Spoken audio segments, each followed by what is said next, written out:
আসসালামু আলাইকুম।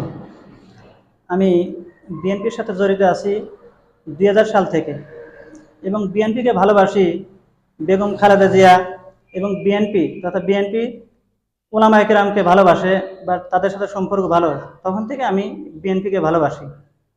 আমি এই বিএনপি দল করতে গিয়ে বিগত দিনে আমি দুইবার জেল খেটেছি।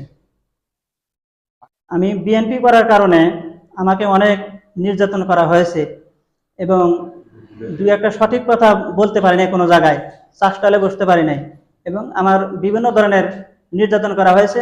এমনকি আমি দুইবার জেল পর্যন্ত খেটেছি।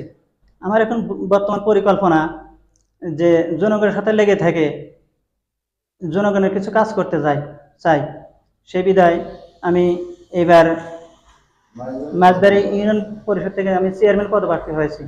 আমি আল্লাহ যদি আমাকে রহম করে আর আমি যদি চেয়ারম্যান হতে পারি, তাহলে আমি আমি মাঝবাড়ি পুরো মাঝবাড়িকে আমি মডেল হিসেবে আমি তৈরি করব।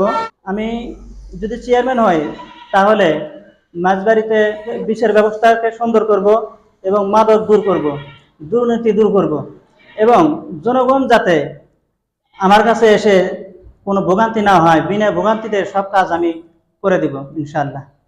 আমি চেয়ারম্যানই নির্বাচিত হলে সর্বপ্রথম আমি মাদককে দূর করব এবং বিচার ব্যবস্থাকে সুন্দর করব। আর মানুষ যেন কোনো কাজে এই দুর্ভোগের ভিতর না পারে, এই দুর্ভোগকে আমি দূর করব এবং জনগণ আমার কাছে এসে কোনো কাজে যেন দ্বিতীয়বার না আসতে লাগে। আমি প্রথমবার যাতে আমার কাছে আসে এবং সে কাজটা ভালোভাবে করতে পারি।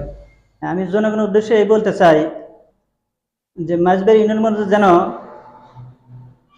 মারামারি হানাহানি যেন না থাকে এবং মাদক থেকে যেন বিরত থাকে এবং যারা মাদক সেবন করে বিক্রি করে আমরা সকল মিলে তাদেরকে যেন প্রতিহত করতে পারি সেই চেষ্টা করব এবং আমাদের ছেলেবেলেকে সুশিক্ষায় শিক্ষিত করব।